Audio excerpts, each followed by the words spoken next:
The reason I'm hesitant to issue this update of my research and thoughts about the situation is that in order for information and ideas this unsober and this unsettling to be presented to a forum of people who are compassionate and intelligent judges of veracity. It has to be understood, carefully mapped out, and presented as soberly as possible. And I'm not really in a position to do that right now because it's been a long day. This material isn't exactly um, my favorite subject. But I'm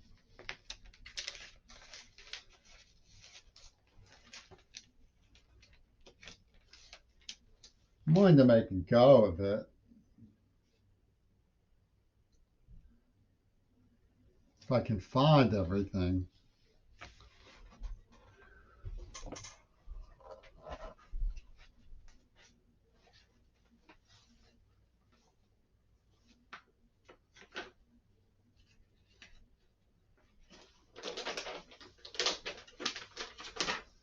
And in return, maybe someone can secure me permission to watch the girls skate. I so love to watch the girls skate.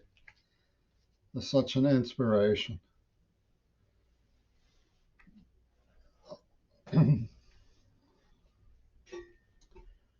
Well,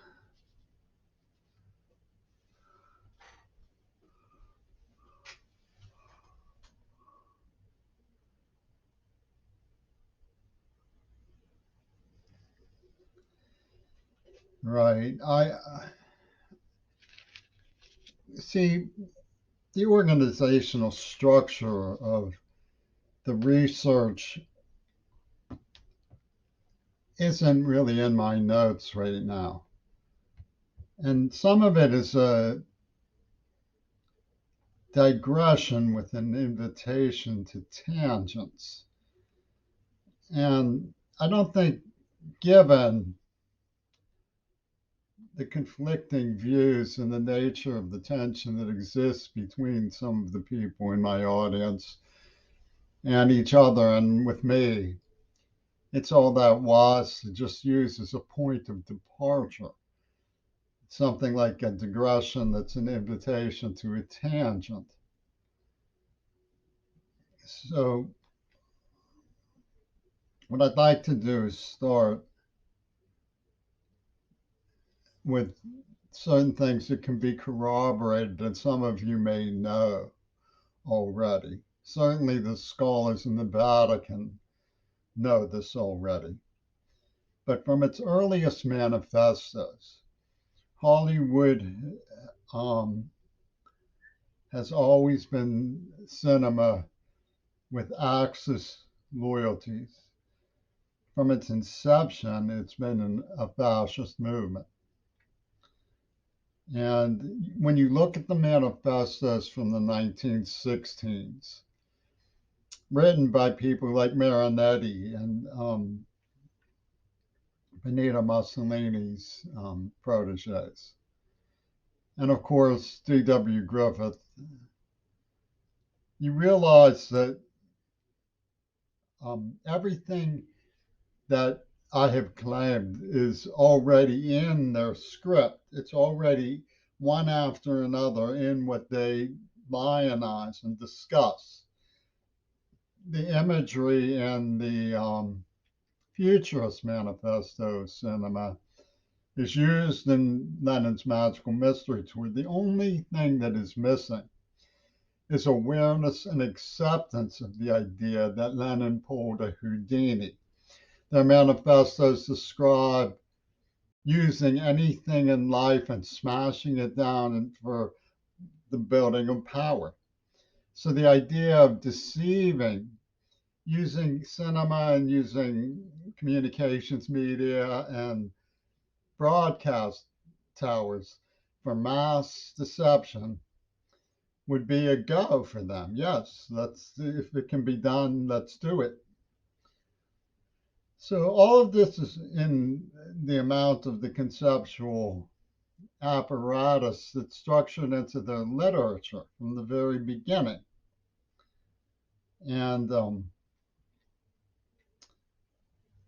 that clearly that's not a digression, that's a panorama. It seems that someone said the best way to hide something so that it's never seen is everywhere, where everyone can always see it. Because they use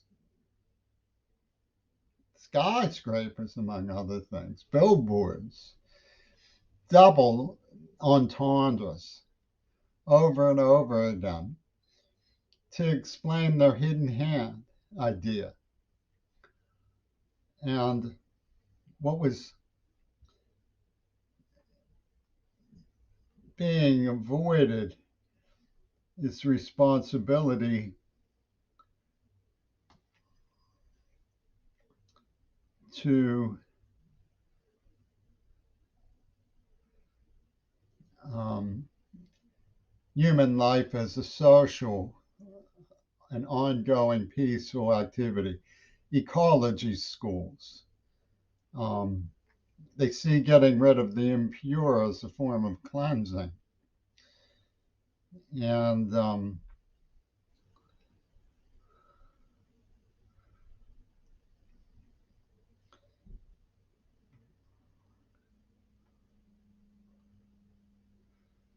so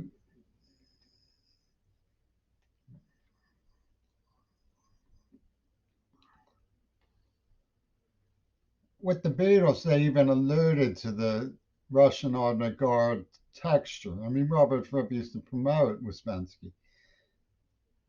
The avant-garde texture of like the mania that they were unleashing was like implanting the wow, like wow, you know. So you end up with the situation in Seattle. Seattle itself has the cognitive dissonance of an android community.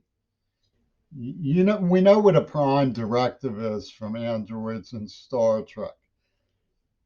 The prime directive in Seattle is against compunction. The, the central, the controlling metaphor is parasitism. And I think that goes to show you what a guilt-ridden Macbeth Keith Richards is. And Seattle apes his poacher style.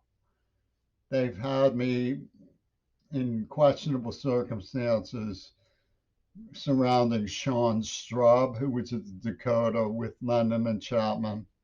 Oh no, and Chapman. They've had me in questionable circumstances around the Blue House Massacre. They were giving me stuff about Donbass. And they played this game with the language of Moon because Moon Unit Zappa is one of the most sinister of all of the people. And of course, what they did was make it out to be what happens to John Lennon has to happen to Jimmy Curry. And they told this myth versus myth. 911 was because supposedly John Lennon was put in a vat, a Van de Graaff generator, subject to nerve conduction horrors, and for having a Japanese widow, which we know isn't true because the perpetrators were the ones behind 911 too. So that's what they want to do to me. Ian took me to the incredible two-headed transplant. They have the dark side of the moon, these letters that were thick as a brick, and the dark side of the moon, right? October 20th, my birthday, April 20th, Adolf Hitler's birthday, 6 months apart, the dark side of the moon. You see, and they have double fantasy D up. Those are for the failures, below average. I mean, that's a digression. That's an invitation to a tangent. But Karloff lived in the Dakota. Karloff, Clinton. on and off switch for the Van de Graaff generator. So they have this idea. Ian told me the incredible two-headed transplant. There's a lot of imagery of doing this, which is clearly nightmarish. I mean, Chrissy Frank followed me around. He lived next door to me when these letters came, which is like from Anne Frank, but Chrissy Frank is like Frank and Chrissy, Frank and Christ, Megadeth. You remember the totalitarian music scene that Trump and Reagan worked out back in the days of Todd Kaufman and Radio KKK, which is forgivable to the Black Panthers because it gives them a barbecue of somebody who's reflected on itself and let the songs of hair just fly by as though they were music. That's a no-no at UW Dialectical. And UW Dialectical is where some of these things come from. This guy is a UW Dialectical, and I mean, some of what he has to say is enlightened, but it doesn't come across as particularly kosher to people who um, think that the Cultural Revolution was about killing innocent people in masses. Because these people don't at UW don't care about that. Look what they did with COVID and the mouth poison, and but they were setting up a dialectical over the Ukraine. You know, who did it, who done it, who didn't. I mean, there's no doubt that some of these people have been killed, but you're supposed to be loyal to the killers because they're coming to the rescue of the um, the victims who weren't victims. It's impossible to explain how you have a script by Mark David Chapman that if you want to stop the script by Mark David Chapman, you are Mark David Chapman. It doesn't make any sense. The only thing that makes sense is if you look at all of their screeds, their manifestos, one after another, beginning with the Futurist Manifesto of Cinema, which I saw today for the first time, and the Beatles lyrics, is that they plan the whole thing and it makes sense in a panorama that Lennon pulled a Houdini. He isn't avenging Tupac Shakur. He probably didn't kill Tupac Shakur, but what happened, I certainly didn't either, but what some poacher is making me out to look like the Jinx. Some shadowy figure is making me out to look like the Jinx. There's a question in my mind who's responsible for all of that. It looks like leapfrog oligarchs working together.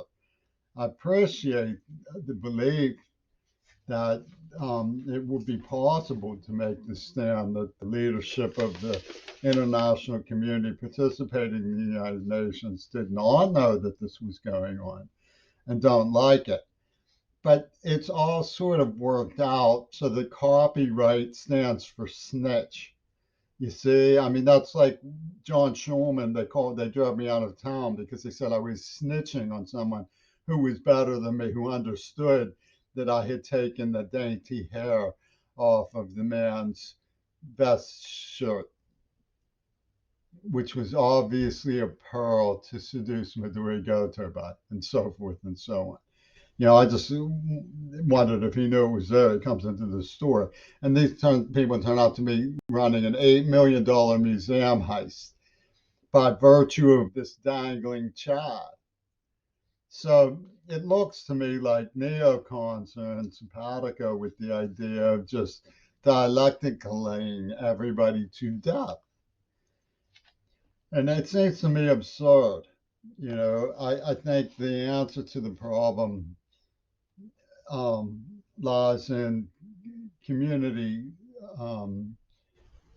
acceptance that Moon Zappa is a cold-blooded hate criminal. I mean, the idea that it's more important to torture me, who didn't know what was going on, who couldn't have possibly imagined something that's sinister and sick, rather than put a stop to it and apprehend the guilty, suggests that there's a planning committee who pulled a slip knot when it came to their practical justifications, which boils down to John Lennon is more important than everybody else, and scribble on anything that says no. And that's what the situation is. The police community should put a stop to Moon Unit's up as monkey business, really should put a stop to it because it's vicious beyond belief. There's no excuse for any of it. Now, where it comes down to with the girls and TikTok and Greta is that obviously they used the dirty bomb that they implanted in my psyche. They're killing every and the symbols of anybody who tries to help me. You think I'm going to go out with a girl in circumstances like that? I'll go out, make out with some girl, and come home and find Lexi Nav when his throat has been cut, or you know, another philosopher's been it's unbearable to me. But the connected dot psychology of it comes from Moon Unit and apparently Obama. When I look at war movies like the one that Jeffrey Sachs just showed, I can't comprehend why somebody would do something like that.